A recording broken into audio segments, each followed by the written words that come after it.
السلام علیکم۔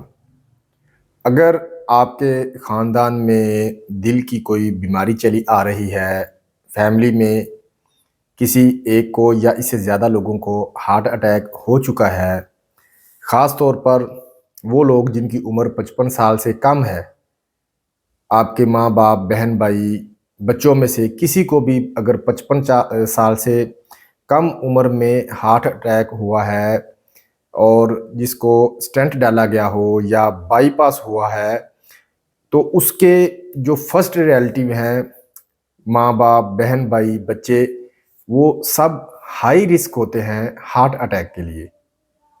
یعنی کہ آپ کے ماں باپ، بہن بھائی میں سے اگر کسی کو 55 سال سے کم عمر میں ہارٹ اٹیک ہو چکا ہے تو پھر آپ میں دل کی بیماری ہارٹ اٹیک کا رسک موجود ہے۔ تو اس ویڈیو میں ہم بات کریں گے کہ اگر آپ کے خاندان میں دل کی بیماری چلی آ رہی ہے تو آپ کو کیا کیا اقدامات کرنے ہوں گے، کون سی احتیاط کرنی ہوگی تاکہ آپ ہارٹ اٹیک یا دل کی کسی بھی بیماری کا رسک آپ کے اندر کم سے کم ہو سکے۔ دیکھیے، جینز کو تو ہم چینج نہیں کر سکتے۔ جینیٹیکلی جو بیماری آپ کے خاندان میں چلی آ رہی ہے وہ بیماری آپ کو ہونے کا رسک موجود ہے۔ البتہ ہم اس رسک کو کم سے کم کر سکتے ہیں، وہ اس طرح کہ دل کی بیماریوں سے بچنے کے لیے آپ کا لائف سٹائل سب سے زیادہ میٹر کرتا ہے۔ اچھا لائف سٹائل آپ کا وہ آپ کو اڈاپٹ کرنا ہوگا۔ تو لائف سٹائل میں یہ ہے کہ آپ کے رہن سہن کا طریقہ کیا ہے، آپ کا کھانا پینا کیسا ہے، آپ کا وزن کتنا ہے، آپ سموکنگ کرتے ہیں یا کسی قسم کا کوئی نشہ کرتے ہیں، آپ کو شوگر تو نہیں ہے، آپ کا بلڈ پریشر ہائی تو نہیں رہتا، آپ کا کولیسٹرول تو نہیں بڑھا ہوا، آپ باقاعدگی سے ورزش کرتے ہیں، آپ سٹریس لیتے ہیں، آپ اپنی نیند پوری کرتے ہیں۔ ان ساری چیزوں میں سے جتنی چیزیں آپ میں موجود ہیں اتنا آپ میں ہارٹ اٹیک یا دل کی بیماری کا رسک بڑھتا جائے گا۔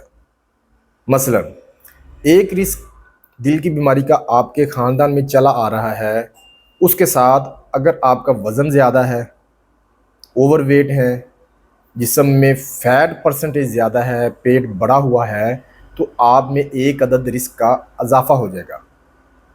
اس کے ساتھ اگر آپ سموکنگ بھی کرتے ہیں تو ایک اور رسک کا اضافہ۔ اگر آپ کا کولیسٹرول بڑا ہوا ہے تو ایک پوائنٹ کا اور اضافہ ہو جائے گا۔ اگر آپ کا بلڈ پریشر ہائی رہتا ہے تو اور خطرہ بڑھ جائے گا۔ اگر آپ کو شوگر کی بیماری ہے تو پھر تو کافی زیادہ رسک ہے کہ آپ کے اندر دل کی کوئی بیماری ہو سکتی ہے، ہارٹ اٹیک کا رسک بڑھ جائے گا۔ اگر آپ ورزش نہیں کرتے تو یہ بھی ایک رسک فیکٹر ہے۔ اگر آپ سٹریس زیادہ لیتے ہیں، نیند پوری نہیں کرتے تو پھر اس کا جو رسک پوائنٹ ہے وہ بھی ساتھ شامل ہو جائے گا۔ اب آپ نے دیکھنا ہے کہ ان میں سے آپ کے اندر کتنے رسک موجود ہیں۔ جتنے زیادہ ہوں گے اتنا دل کی بیماری، ہارٹ اٹیک، فالج کا خطرہ زیادہ ہوگا۔ موٹاپا، ہائی بلڈ پریشر، شوگر کی بیماری، کولیسٹرول کا زیادہ ہونا، سموکنگ یا کوئی بھی نشہ کرنا، ورزش نہ کرنا، سٹریس لینا، نیند پوری نہ کرنا، یہ سب دل کی بیماری، ہارٹ اٹیک کے رسک فیکٹرز ہیں۔ لہٰذا اگر آپ ہارٹ اٹیک اور دل کی بیماریوں سے بچنا چاہتے ہیں تو ان سب رسک فیکٹرز کو کم سے کم کریں۔ وہ اس طرح ہوگا کہ اگر آپ کا وزن زیادہ ہے تو اسے کم کریں، سموکنگ کرتے ہیں یا کوئی نشہ کرتے ہیں اسے چھوڑ دیں، شوگر ہے تو اسے کنٹرول رکھیں۔ شوگر کنٹرول رکھنے کے لیے آپ گڑ، شکر، چینی، میٹھی جو اشیاء ہیں، میٹھے پھل کا استعمال نہ کریں، کاربوہائیڈریٹس، روٹی چاول کم کھائیں، پروٹین اور فائبرز والی اشیاء مثلا سبزیاں، سلاد، بوائل انڈے کی سفیدی، boil chicken, boil fish, nuts وغیرہ، ان کا استعمال آپ بہت زیادہ کریں۔ کولیسٹرول بڑا ہوا ہے تو اسے کم کریں۔ کولیسٹرول کم کرنے کے لیے چکنائی، گھی، تلی ہوئی اشیاء، فرائی چیزیں، بازاری جو کھانے ہیں وہ کم سے کم کھائیں۔ اس میں بھی سبزیاں اور سلاد زیادہ استعمال کریں۔ بلڈ پریشر زیادہ رہتا ہے تو اس کو کنٹرول کرنے کے لیے اپنی جو ادویات آپ کے ڈاکٹر نے آپ کو پرسکرائب کی ہوئی ہیں ان کا باقاعدگی سے استعمال کریں۔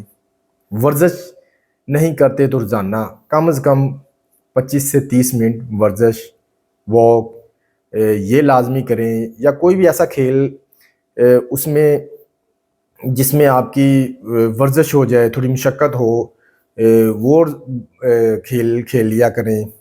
سٹریس زیادہ لیتے ہیں، نیند پوری نہیں کرتے، تو اس کا خیال رکھیں، سٹریس کا لیول کم کریں، اپنی پریشانیوں کو اپنے دماغ پر سوار نہ کریں، پریشانیوں کو ہینڈل کرنا سیکھیں، پریشانیوں کو ختم کرنے کا اپنے اندر جذبہ پیدا کریں۔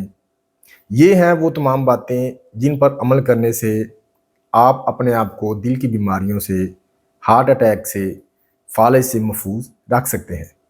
لہٰذا اگر آپ کے خاندان میں دل کی کوئی بیماری چلی آ رہی ہے اور آپ چاہتے ہیں کہ آپ کے اندر فیوچر میں دل کی کوئی بھی بیماری، ہارٹ اٹیک وغیرہ سے آپ محفوظ رہیں، تو آپ کو ان باتوں پر عمل کرنا ہوگا۔ ان باتوں پر عمل کرنے سے آپ دل کی بیماریوں کے ساتھ ساتھ دوسری بیماریوں سے بھی محفوظ رہ کر خوشگوار زندگی گزار سکتے ہیں۔ میں امید کرتا ہوں یہ ویڈیو آپ کے لیے انفارمیٹیو ہوگی۔ مزید اس طرح کی ویڈیوز دیکھنے کے لیے میرے چینل کو سبسکرائب کریں، ساتھ میں بیل کے آئیکن کو پریس کریں تاکہ اس طرح کی انفارمیٹیو ویڈیوز آپ کو ملتی رہیں۔ آپ سے ملاقات ہوگی کسی اور ویڈیو میں کسی نئے ٹاپک کے ساتھ۔ اللہ حافظ۔